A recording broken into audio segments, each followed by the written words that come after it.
L'avenir, c'est l'agrotransformation. Je le dis à mes compatriotes ultramarins, vous n'avez qu'à voir, regardez aujourd'hui le travail. Le travail effectué. Voilà. Qui fait les feuilles séchées et qui met en sachet. Voilà, on met en sachet.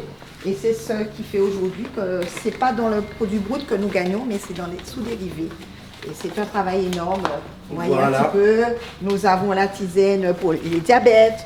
On a aussi pour la circulation. On a aussi, quand on a des fièvres, des refroidissements. Je vois, vous êtes dans les hauteurs de Sainte-Marie pour travailler sur votre pharmacopée. D'accord. Au niveau de la Réunion, et je vois que vous êtes investi, engagé et que vous aimez ce que vous faites. Ah non, c'est ce qui est important. Non, ça se voit. Ça, c'est un métier que si tu n'as pas d'amour, tu évolues pas. Tu n'évolues pas. Tu n'évolues pas. C'est l'agriculture. Que ce soit l'agriculture, que ce soit l'agriculture, qu'il y ait une porcherie ou bœuf ou tout ce qui vient de la terre, ou que ce soit dans un bâtiment, moi je dis que les trucs qui demandent des efforts, si on n'a pas d'amour, on ne grandit pas. Ça, moi, ça soit méchant quand je plante pour le sommeil. Ça pour le sommeil, tout ça.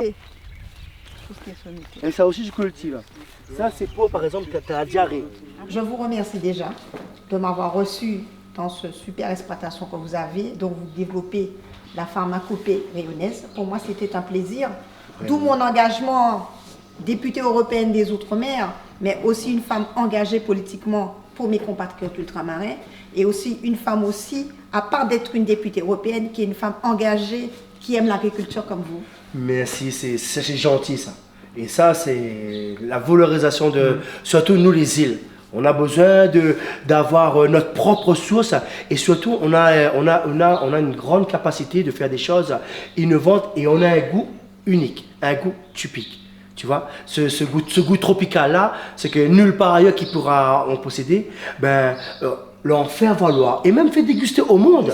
Et je remercie Monsieur Cordebeuf, qui est un élu, qui a pensé à vous, merci. À votre engagement, à votre développement par rapport à votre investissement. On parle aujourd'hui de mesures agro-environnementales. Je vois que vous avez des plantes antiparasitaires, anti-insectes.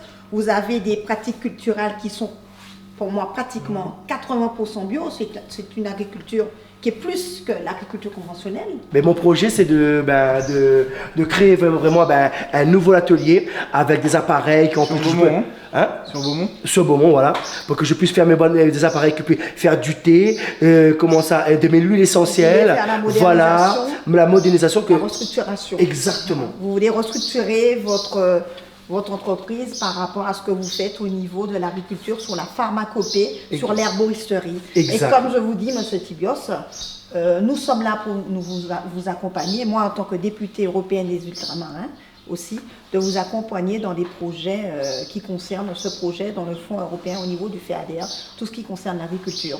Donc on est sur 6 hectares bruts et on a 2 hectares exploités. Donc moi je suis petite fille, arrière-petite-fille d'agriculteur. Et je faisais autre chose avant, j'avais une autre vie. Donc ici, la structure de la plantation fleurie a été créée il y a 2 ans. On a 5 variétés principales, donc la chrysanthème. La chrysanthème, c'est 50% de nos récoltes. C'est local. Marché local. On n'est que sur le marché local. Nous, par rapport aux mesures européennes, on vend à une société commerciale. Donc on vend essentiellement de la chrysanthème pour 50%. La gerbera, ce sont des plants qui durent 2 ans. La stroméria que vous voyez juste ici sont des plants pareils qui durent 5 ans. Elles sont pérennes. C'est ça. C'est des cultures pérennes, récupérer la bâche avec le cutter. Oui, c'est ça. C'est ça qui est la simplicité des serres. Voilà, on perd l'exploitation dessous. D'ailleurs, l'année dernière, on a eu un cyclone qui a été assez violent. On avait discuté. Et malheureusement, nous, on n'avait pas eu droit à l'indemnité. Ah bon? Oui, pourquoi? À La Réunion, il y a un truc spécifique. Nous, on est situé en hauteur, donc c'est pluie et vent. Et ce qui détruit surtout les plantations, c'est le vent. Qui va relayer les informations et la mine d'informations que vous avez. Et on peut mettre en place à La Réunion ce dispositif-là. Voilà. Parce que c'est vrai que La Réunion on était un petit peu dépourvue jusqu'à maintenant, mais elle est là pour ça aussi. Voilà, je suis là pour encadrer les agriculteurs, parce que c'est mon métier aussi. C'est mon métier, et puis c'est un métier pour moi qui est noble, et je respecte ce métier, puisque c'est dans mon sens et dans mon ADN. D'où mon investissement à l'Union européenne de défendre la Convention Cannes, de défendre nos POSEI qui avaient baissé. On a une lenteur administrative au niveau des aides, tu le sais. Oui. On avait demandé la souplesse administrative, la flexibilité aussi. Oui. Pour, Donc, par exemple, les gens en qui ont termes de des délai. dotations jeunes agriculteurs, le DGA, Oui. qu'ils aient un petit peu plus. Plus Et conséquent. aussi, aider plus la petite exploitation familiale aussi, c'est important pour moi aussi, puisque nous n'avons pas des firmes aussi. Oui, bien sûr. Voilà, c'est ça aussi. Oui, ici, bien sûr, Oui. les plus grandes exploitations sont familiales à La Voilà. Réunion. Je parlais à votre fille par rapport à l'encadrement technique. Vous savez, nous au niveau européen, c'est pour tout ce qui concerne moderniser votre hangar, restructuration, modernisation, j'expliquais à ta fille.